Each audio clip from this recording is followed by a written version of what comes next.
Some houses breathe with silence, and in that silence lies a memory too heavy to fade. On East 2nd Street in Villisca, Iowa, stands a home that wears its past like a wound that never healed. Its walls have held screams that no one outside ever heard, and its windows have reflected faces that never opened their eyes again. What happened there in 1912 is one of the most shocking, unsolved crimes in American history.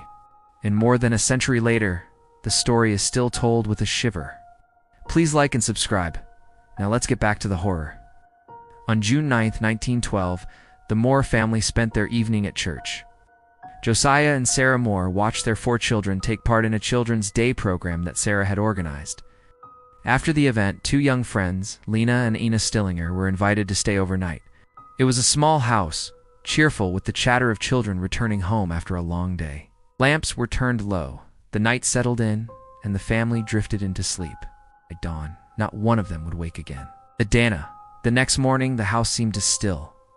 Neighbors noticed the absence of chores, no movement, no sound. Mary Peckham, who lived next door, grew uneasy and knocked at the door. When no answer came, she called Josiah's brother. He unlocked the door and stepped into a silence that pressed against his chest. What he saw upstairs destroyed any hope of a normal day.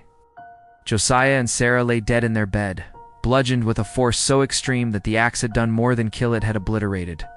The children in the next room were lifeless, each small body tucked beneath covers as though someone wished to hide what had been done. Downstairs, the Stillinger sisters were gone as well.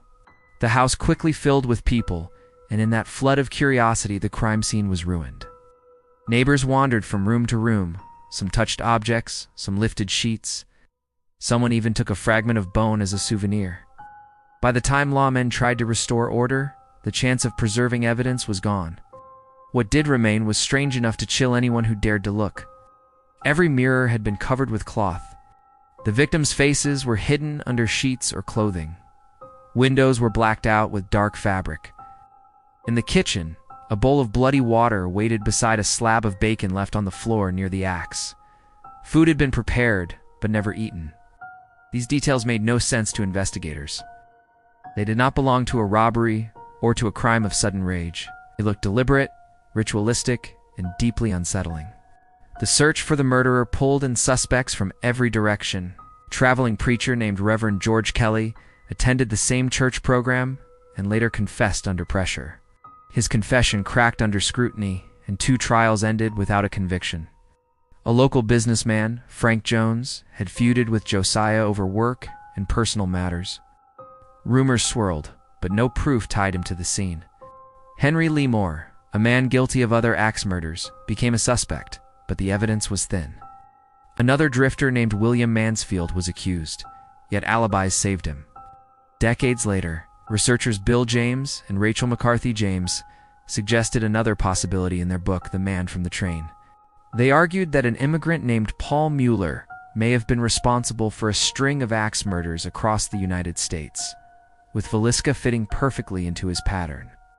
The idea is terrifying because it suggests Villisca was not an isolated act of violence, but one step in a trail of families slaughtered while they slept. Still, no name ever carried enough weight to close the case. The killings left Villisca changed forever. Fear crept into daily life. Families locked their doors for the first time. Neighbors eyed each other with suspicion. Friendships fractured under the weight of whispered accusations. The house itself drifted from one owner to another, wearing decay like a cloak. Some who lived there reported uneasy feelings and fleeting shadows.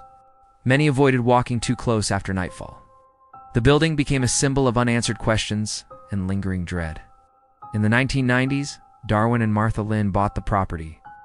They stripped away modern updates and restored the house to how it looked in 1912. Their goal was preservation, not comfort.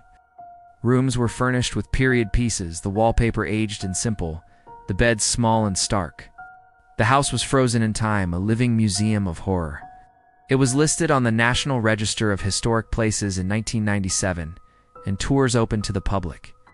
For those who wanted more than history, overnight stays were offered. People began to test their courage against the silence inside. It did not take long before the Villisca Axe Murder House was called one of the most haunted places in America. Visitors reported footsteps crossing empty rooms. Others heard the faint cry of children or a whispered "mommy" that made the blood run cold. Paranormal investigators captured strange voices on recorders and watched motion detectors trigger with no one in sight. Guests have felt their hair pulled, their clothes tugged, and their bodies touched by unseen hands. Some fled in the middle of the night, unable to bear the weight of the atmosphere. One of the most disturbing incidents occurred in 2014 when a man staying overnight stabbed himself in the chest and later claimed he had no memory of doing it. Events like this only added to the legend, giving the house a reputation that mixes true crime with ghost story in equal measure. In 2023, news broke that U.S. Ghost Adventures would purchase the house. They promised to expand tours and experiences while maintaining preservation.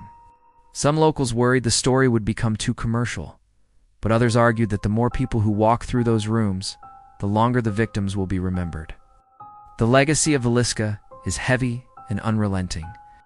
8 people were killed in their sleep.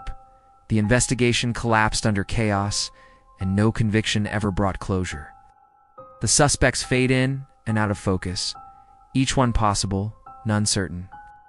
The paranormal claims keep the story alive in another way, ensuring the house remains more than a relic.